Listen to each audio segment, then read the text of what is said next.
안녕하십니까. 사실과 수치만을 전달하는 담백한 데이터 관찰자 더 매크로입니다. 2026년 3월 19일 목요일, 오늘 우리가 마주한 경제 데이터들은 평소보다 더 정밀한 영점 조절을 요구하고 있습니다. 오늘 이 브리핑은 여러분의 주관적 판단을 배제하고 오로지 현재 발생한 현상과 그 배경, 그리고 이해관계자별 여파만을 차갑게 나열할 것입니다. 20분간 이어질 이 시간은 여러분의 경제적 나침반을 현실의 데이터에 맞추는 과정이 될 것입니다. 지금 이 순간 시장이 보내는 신호에 집중해 주시기 바랍니다. 브릿지멘트 먼저 우리 경제의 가장 기초 체력이라 할 수 있는 에너지 물가와 중동발 소식부터 살펴보겠습니다. 3월 19일 한국경제 보도에 따르면 이스라엘이 이란의 최대 가스전인 사우스파르스를 공격하며 중동 지역의 물리적 충돌이 격화되었습니다. 에너지 공급의 핵심 거점이 직접적인 타격을 입었다는 사실은 단순한 국지적 분쟁을 넘어 글로벌 에너지 공급망의 동맥이라 불리는 호르무즈 해협의 긴장감으로 즉각 전이되었습니다. 공급망의 불확실성은 곧 가격의 불확실성입니다. 이 같은 물리적 충돌은 에너지 수입 의존도가 높은 국가들에게는 생산 비용 상승의 직접적인 원인이 됩니다.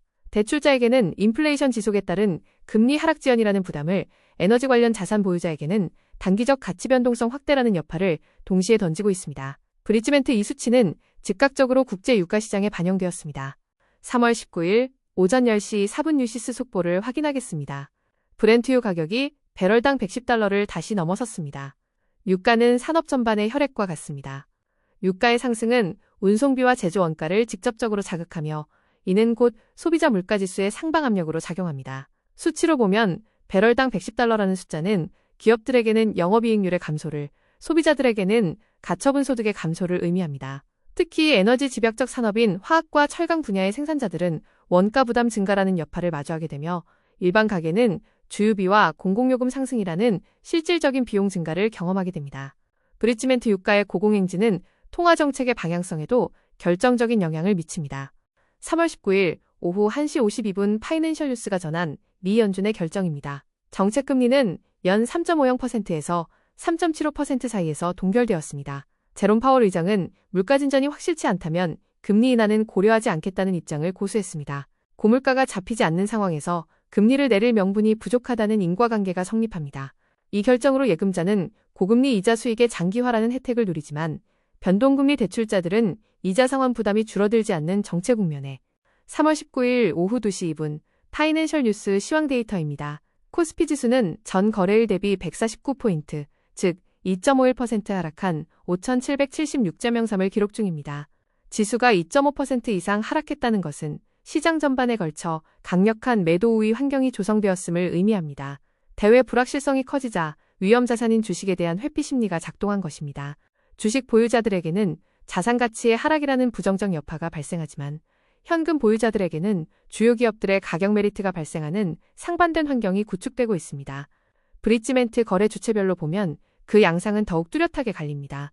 같은 시각 수급 데이터를 보면 외국인 투자자들은 1.6조 원의 순매도를 기록하며 시장을 빠져나가고 있습니다. 반면 개인 투자자들은 1.8조 원을 순매수하며 물량을 받아내고 있는 형국입니다. 안전자산 선호 현상으로 인해 외국 자본이 이탈하는 과정에서 국내 개인 자금이 방어막 역할을 하고 있는 것입니다. 이는 시장의 주도권이 외국인에서 개인으로 일시적으로 이동함을 보여주나 동시에 외국인 수급에 민감한 대형주들의 변동성을 키우는 요인이 됩니다. 기관 투자자들 역시 1천억 원대의 순매도를 보이며 관망세를 유지하고 있습니다. 브릿지멘트 자본의 이탈은 필연적으로 원화 가치의 하락을 동반합니다. 3월 19일 오전 9시 4분 뉴시스 보도에 따르면 원 달러 환율은 전일 대비 21.9원 급등한 1,505.0원에 거래를 시작했습니다. 환율이 1,500원대를 돌파한 것은 우리 경제의 수입 물가 부담이 임계점에 도달했음을 시사합니다. 달러 강세와 국내 증시에서의 자금 유출이 결합되어 나타난 결과입니다. 수출 기업에게는 가격 경쟁력 강화라는 측면이 있으나 원자재를 수입해야 하는 내수 기업들에게는 비용 폭증이라는 치명적인 여파가 전달됩니다. 해외 유학생 가족이나 여행객들에게는 실질 구매력의 급격한 하락을 의미합니다. 브릿지멘트, 특히 주목할 점은 주변국 통화와의 가치 하락 폭 차이입니다. 3월 18일 중앙일보 보도 내용을 분석해보면 한국 원화의 가치 하락폭은 3.74%로 일본 2.22%이나 중국 0.45%에 비해 월등히 높습니다. 이는 한국 경제가 대외 충격, 특히 에너지 리스크에 대해 동아시아 인접국보다 더 민감하게 반응하고 있다는 데이터적 증거입니다. 중국 위안화가 상대적으로 견조한 흐름을 보이는 것과 대조적으로 원화의 급격한 약세는 국가 신용 리스크나 펀더멘털에 대한 시장의 냉정한 평가를 반영합니다. 투자자들은 이제 한국 시장을 바라볼 때 더 높은 프리미엄을 요구하게 될 것입니다. 브릿지멘트 금융시장의 차가운 수치는 이제 우리 삶의 터전인 부동산과 고용으로 이어집니다. 3월 19일 오후 1시 29분 뉴스원의 집계 데이터입니다. 서울 아파트 전세 매물이 최근 26%나 감소했습니다. 매물의 급감은 전세 시장의 수급 불균형을 야기하며 가격 상승을 견인하는 인과관계를 형성합니다. 임차인들에게는 거주지 선택의 폭이 좁아지고 주거 비용이 상승하는 압박으로 작용하지만 임대인들에게는 전세 보증금을 활용한 자금 유동성 확보가 용이해지는 상반된 환경을 제공합니다. 특히 송파구 가락동 등 주요 단지에서 매물 실종 현상이 뚜렷하게 나타나고 있습니다. 브릿지멘트 주거비 부담이 늘어나는 와중에 소득의 원천인 고용지표는 또 다른 숫자를 보여줍니다. 3월 19일 새벽 머니투데이가 분석한 2월 고용 동향에 따르면 청년 실업률은 7.7%로 5년 만에 최고치를 기록했습니다. 전체 취업자 수는 고령층 취업 증가에 힘입어 26만 명 늘어났으나 정작 미래 경제의 주축인 청년층의 진입 장벽은 더 높아진 것입니다. 이는 고령 사회로의 진입에 따른 고용 구조의 변화와 함께 기업들이 신규 채용보다는 보수적인 경영 기조를 유지하고 있음을 시사합니다. 구직 청년들에게는 소득 상실의 장기화라는 여파를, 기업들에게는 인적 자본 축적의 공백이라는 장기적 과제를 남기고 있습니다. 브릿지멘트 소득과 지출의 불균형은 서민금융지표에서도 드러납니다. 3월 19일 정오 이데일리 보도입니다. 지난해 카드사의 순이익은 전년 대비 8.9% 감소한 2.36조 원으로 집계되었습니다. 조달금리 상승으로 인한 이자 비용 증가와 대출 부실에 대비한 대손 비용이 실적을 갉아먹은 원인입니다. 반면 투자 수익을 낸 캐피탈 등 B카드 여전사들은 수익성이 개선되었습니다. 이는 카드사 대출을 이용하는 서민들의 상환 능력이 약화되고 있음을 보여주는 단면입니다. 카드 이용자들에게는 한도 축소나 금리 인상이라는 여파가, 금융사들에게는 리스크 관리 강화라는 숙제가 주어지고 있습니다. 브릿지멘트 이런 상황에서 한국은행의 경고음은 더욱 선명해지고 있습니다. 3월 19일 오전 유상대 한국은행 부총재는 시장 상황 점검 회의를 통해 대외 불확실성 증대에 따른 변동성 확대를 강하게 경고했습니다.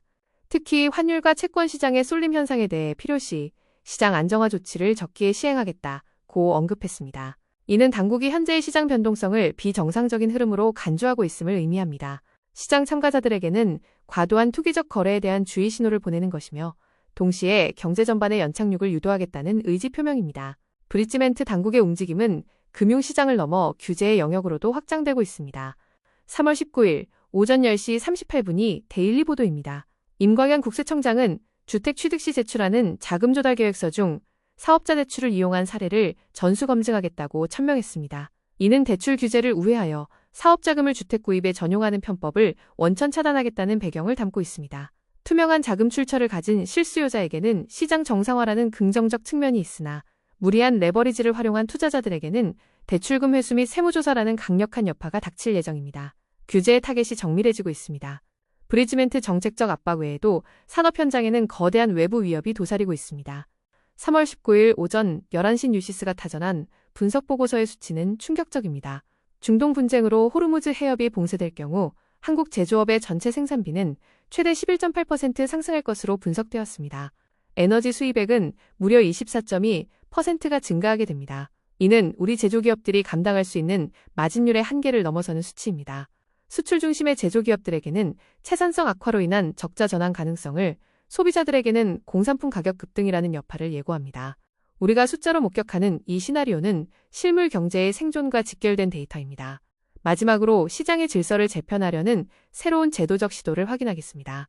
3월 18일 저녁 경향신문 보도에 따르면 금융위원회는 상장사 중 업종 내 하위 20%에 해당하는 저PBR 기업들의 명단을 공개하는 방안을 추진 중입니다. 이는 단순한 권고를 넘어 시장의 평판을 통해 기업 가치 제고를 강제하겠다는 인과관계를 가지고 있습니다.